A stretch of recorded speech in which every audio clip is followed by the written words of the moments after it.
সহসভাপতি পদে, সিনিয়র সহসভাপতি পদে ইনশাআল্লাহ বিপুল ভোটে বিজয়ী হয়েছেন। সে সুবাদে আমরা ভাইয়ের বাসায় আসছি ভাইয়ের সাথে সাক্ষাৎ করার জন্য। তো এই মুহূর্তে আমাদের সুপার হিরো হৃদয় ফ্যান ক্লাবের অনেক সদস্য এখানে আছেন, দেখতে পাচ্ছেন সবাই আমরা আছি ভাইয়ের বাসায়। ভাইয়া, এই যে আপনি এত বড় একটা অর্জন করলেন, সুপার হিরো হৃদয় ফ্যান ক্লাবের পক্ষ থেকে আমরা আপনার বাসায় আসছি। তো আমরা জানি বিগত দিনে শিল্পী সমিতিতে একাধিক লোক আসছে, কিন্তু আপনার মাধ্যমে আমরা কি আশা করতে পারি বা কি পেতে পারি ভবিষ্যতে, মানে নতুন কিছু পেতে পারি কিনা? অবশ্যই আমি 2 বছর থাকবো আলোকে বাচ্চা ফুলটার একটু কাছে 2 বছর কিন্তু অবশ্যই আমি চেঞ্জ করে দিয়ে যাবো। এখানে আমার টিম বিশা ভাই, ডিজল ভাই আছেন, ওনারা আমাকে অনেক মূল্যায়ন করে বিধায় ভালো কাজ করতে পারে। আর কাছে এই কমিটি অত্যন্ত একটা শক্ত বলতে মানে তারা মানে কোনো এফডিসি নিয়ে যাবে, এফডিসি দিয়ে যাবে। আমি বুঝাইতে পারছি বিষয়টা।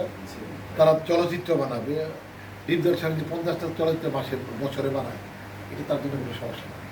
আর যদি এতগুলো চলচ্চিত্র হয়, সব সমস্যার সমাধানের একটাই, যখন একটা শিল্পী, আমাদের প্রধান উপদেষ্টা একজন শিল্পী, সে কিন্তু 2000 টাকা চায় না, সহযোগিতা চায় না, এটা প্রেস্টিজ কাজ। তার একটা চরিত্রে অভিনয় করতে পারলে স্বাচ্ছন্দ্য বোধ করবে সে, যে আমি অভিনয় করে 2000 টাকা পেয়েছি। এটা তার এই 2000 টাকার ভ্যালু অনেক বেশি।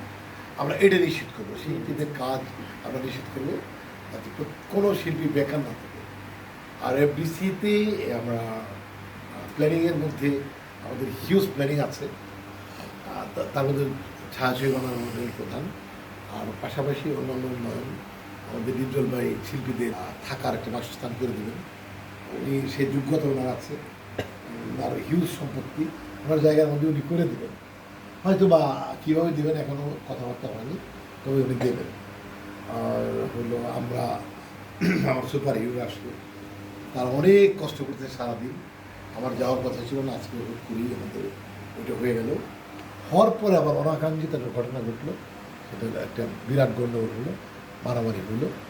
শেষে একটা কমিটি করা হয়েছে 9-10 সদস্য বিশিষ্ট, সেখানে আমাকে করা হয়েছে প্রধান, এই কমিটির প্রধান আমাকে করা হয়েছে। তো সেটি নিয়ে আসলাম, এসে দিয়ে আপনারা কেউ নাই। আমি জাহাঙ্গীরকে আবার ফোন করলাম, ওনারা কই বলে বিছানা করে দিচ্ছি। তো যাই হোক, সব কিছুই সমস্যা থাকবে, সমাধান হবে।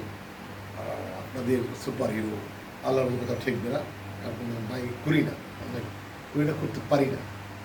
আর সম্মান সব জায়গাতেই পাচ্ছি। আর এটা আপনাদের বিজয়।